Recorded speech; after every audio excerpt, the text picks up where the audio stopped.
कभी सोचा है कि ये जो हवा है, जो हमें दिखती तक नहीं, वो असल में कुछ बहुत ही दिलचस्प नियमों पर चलती है। आज हम गैसों की इसी अनदेखी दुनिया के राज खोलने जा रहे हैं। एक ऐसी दुनिया जो हमारे हर पल को तय करती है। तो सवाल यही उठता है कि आखिर वो कौन से नियम हैं जो उस हवा को चलाते हैं जिसमें हम सांस लेते हैं। चलिए साथ मिलकर इस रोमांचक सफर पर निकलते हैं और गैसों के इस अनोखे डांस के पीछे की साइंस को समझते हैं। तो आज हम क्या क्या देखने वाले हैं? सबसे पहले अणुओं की दुनिया को जानेंगे, फिर गैसों के बुनियादी नियमों को समझेंगे। आदर्श और असल गैसों में क्या फर्क है ये देखेंगे, उनकी स्पीड और एनर्जी की बात करेंगे, फिर कुछ एडवांस कॉन्सेप्ट पर भी एक नजर डालेंगे और आखिर में ये सब जानना जरूरी क्यों है इस पर भी बात करेंगे। चलिए शुरू करते हैं। हमारा पहला पड़ाव है अणुओं की दुनिया। समझिए कि ये हमारी इस अदृश्य कहानी के मेन कैरेक्टर्स हैं। अब देखें, गैसों के बर्ताव को समझने के लिए वैज्ञानिकों ने कुछ बुनियादी मान्यताएं तय की हैं। ये एक तरह से इस खेल के नियम हैं, एक सिंप्लीफाइड मॉडल जो गैस के अणुओं की उथल-पुथल भरी दुनिया को समझने में हमारी मदद करता है। और कमाल की बात यह है कि ये मॉडल भले ही सिंपल हो, पर काम बड़ा सटीक करता है। तो अब आते हैं दूसरे हिस्से पर, गैसों के नियम। और यहीं से बात और भी दिलचस्प हो जाती है। अणुओं की इस बेतरतीब केओटिक दुनिया से कुछ बहुत ही प्रेडिक्टेबल नियम निकल कर आते हैं। ये नियम उन्हीं मान्यताओं का सीधा नतीजा हैं जिनकी हमने अभी-अभी बात की। तो सबसे पहले है बॉयल का नियम। ये नियम प्रेशर और वॉल्यूम के बीच के एक बड़े ही मजेदार रिश्ते को बताता है। जब तापमान को साबित रखा जाए तो ये दोनों एक दूसरे के उल्टे चलते हैं। यहां ये रिश्ता बिल्कुल साफ दिखता है। जैसे ही किसी गैस पर दबाव बढ़ाते हैं, उसका वॉल्यूम यानी आयतन कम हो जाता है। ये ग्राफ इसी इनवर्स रिलेशनशिप को एकदम साफ-साफ दिखाता है। ये एक बहुत ही फंडामेंटल सिद्धांत है। तो बॉयल के नियम की सीधी सी बात क्या है? गैस को दबाओ तो वो सिकुड़ जाएगी। बस इतना ही सिंपल है। चलिए अब चार्ल्स के नियम को देखते हैं। ये नियम वॉल्यूम और तापमान के बीच के रिश्ते पर रोशनी डालता है जब प्रेशर को कांस्टेंट रखा जाए। इसका फॉर्मूला भी बड़ा सीधा और साफ है। ये हमें बताता है कि जैसे जैसे तापमान बढ़ता है, वॉल्यूम भी बढ़ता है, बशर्ते कि प्रेशर ना बदले। तो इसका निचोड़ क्या निकला? गैस को गर्म करो तो वो फैलती है। जैसे गर्मी के दिन में कोई गुब्बारा फूल जाता है ना, बिल्कुल वही। वो चार्ल्स के नियम का एक बढ़िया उदाहरण है। और हमारा तीसरा बड़ा नियम है गे-लुसैक का नियम।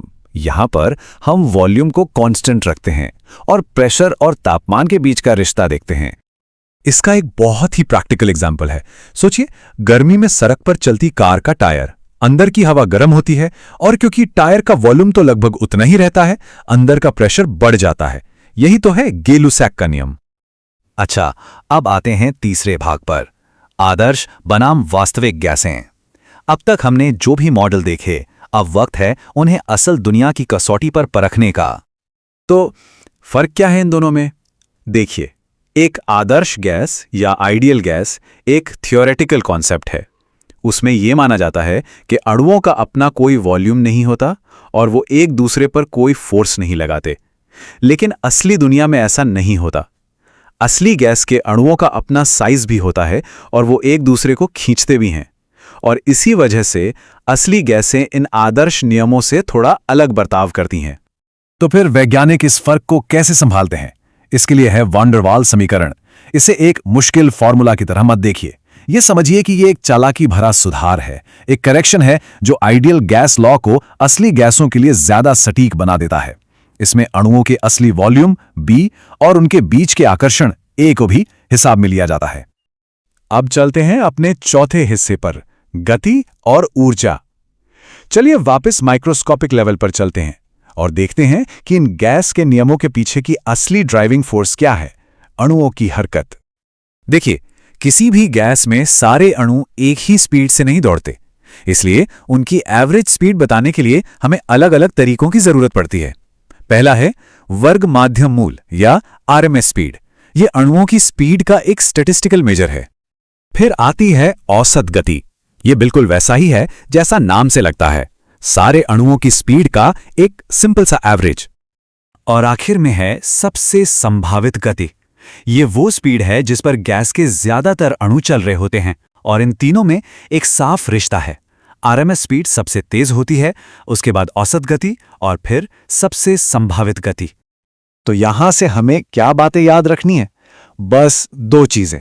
पहली, तापमान जितना ज्यादा होगा अणुओं की स्पीड उतनी ही तेज होगी, और दूसरी, अणु जितने भारी होंगे उनकी स्पीड उतनी ही धीमी होगी। ये दो सिंपल से नियम हमें गैसों के बारे में बहुत कुछ बता देते हैं। अब अपने आखिरी हिस्से में चलिए जरा और गहराई में उतरते हैं और देखते हैं कि ये थ्योरी हमें फिजिक्स की दुनिया में और आगे कहां ले जाती है। यहाँ कुछ एडवांस्ड कॉन्सेप्ट्स हैं, जैसे कि स्वतंत्रता की कोटि। ये बताती है कि एक अणु कितने तरीकों से एनर्जी स्टोर कर सकता है। मध्य मुक्त पथ ये बताता है कि अणु टकराने से पहले एवरेज कितनी दूर तक चलते हैं। और ब्राउनी गति वो दिलचस्प बेतरतीब नाच है जो गैस के अणुओं की टक्करों की वजह से होता है। ये कॉन्सेप्ट्स वैज्ञानिकों को इन सिस्टम्स को और भी बारीकी से समझने का मौका देते हैं। और हम इस आखिरी सवाल के साथ आज की बात खत्म करते हैं।